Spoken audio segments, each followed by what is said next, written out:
అందరికీ నమస్కారం. ముఖ్యంగా మన టీడీపీ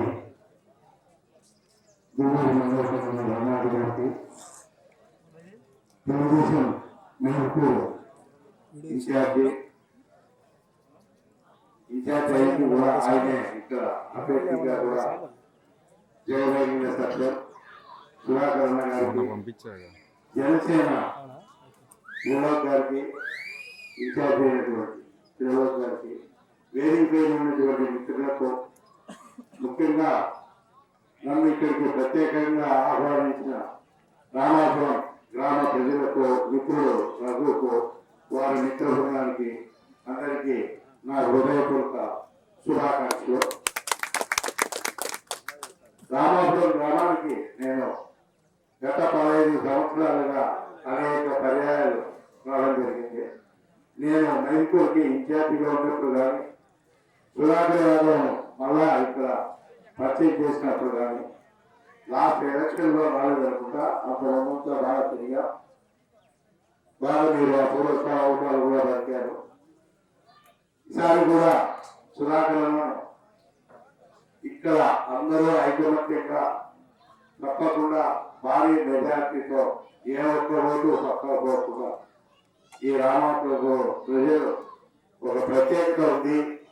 ఆ ఐకమత్యాన్ని ఆ వృత్తిని ఈసారి ఎలక్షన్లో ఐకమత్యంగా మీరు కాపాడుకుంటారని మీరందరూ మాకు ఆ ధైర్యాన్ని ఇస్తారని చెప్పేసి తెలియజేసుకుంటున్నాం.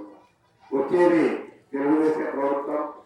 మన నాయకుడు తప్పకుండా నారా చంద్రబాబు గారు మళ్ళా ముఖ్యమంత్రి అయి తీర్చారు.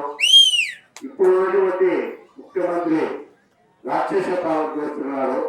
ఒక్క దూరం చెప్పేసి తన తండ్రిని చూపించి ముఖ్యమంత్రి అయి ఎన్నో చేయడానికి పనులని తెలుగుదేశం కార్యకర్తల పైన నాయకుల పైన లాస్ట్కు మన అధినాయకుడు చంద్రబాబు నాయుడిని కూడా జైల్లో పెట్టిన ఘనత పట్టించుకునే ఘనత ఈరోజు చంద్రబాబు నాయుడు పెట్టింది. దాని ప్రతీకారంగా మనమందరం కలిసికట్టుగా తప్పకుండా ఈసారి మన నాయకుడు చంద్రబాబు నాయుడు ప్రభుత్వాన్ని గెలిపించుకొని ఇక్కడ అందరూ కలిసి కడప జిల్లాలో కూడా అత్యధిక సీట్లు తెలుగుదేశం పార్టీ కైవసం చేసుకుని చంద్రబాబు నాయుడు కాలకు కూడా ఇస్తామని చెప్పేసి మీకు అందరికీ నేను తెలియజేసుకుంటున్నాను.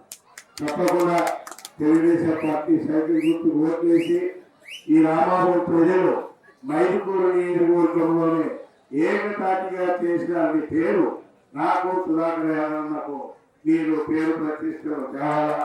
మీ గ్రామాన్ని ప్రత్యేక దృష్టిలో పెట్టుకుని అభివృద్ధి విషయంలో ఏమి ఉద్యోగాల విషయంలో ఏమి నేను సుధాకర్ ప్రత్యేక దృష్టి పెట్టుకుని తప్పకుండా ఈ గ్రామాన్ని ఈ మండలంలోనే అభివృద్ధి గ్రామంగా మీరు చేసే కృషిని బట్టి అది కూడా మంచిగా మళ్ళా ఈరోజు భారీగా జన సమీకరణ జరిగింది. ఇంటి మొదలు పార్టీలో జరిగినారు. చాలా సంతోషం. మళ్ళా చేయజారిపోకుండా ప్రభావాలకు లొంగకుండా ఈ ఐకమత్యాన్ని ఇట్టే కొనసాగిస్తారని చెప్పేసి నేను ఆశిస్తున్నా. ఈ ఐకమత్యం ఎలక్షన్ తర్వాత కూడా అదే మాకు రిజల్ట్ వస్తే తప్పకుండా మీరు కూర్చోకపోయినా మీ గ్రామానికి వచ్చి మళ్ళా ఇంటింటికి నేను ఆయన బిజీగా ఉన్నా నేను వచ్చి అయితే మీకు ధన్యవాదాలు తెలియజేస్తున్నాను. తప్పకుండా ఈసారి ఈ గ్రామ పౌర ప్రతిష్టను మీరందరూ ఐకమత్యంగా కాపాడి ఒక్క ఓటు కూడా పక్కపోకుండా సుధాకర్ అత్యంత మెజార్టీతో గెలిపించాలని చెప్పేసి తెలియజేసుకుంటూ రామాపురము మిత్రులందరికీ కూడా ఒకరితో మిత్రులకు అందరూ కూడా నా హృదయపూర్వక ధన్యవాదాలు తెలియజేసుకుంటూ తెలియజేస్తున్నాను.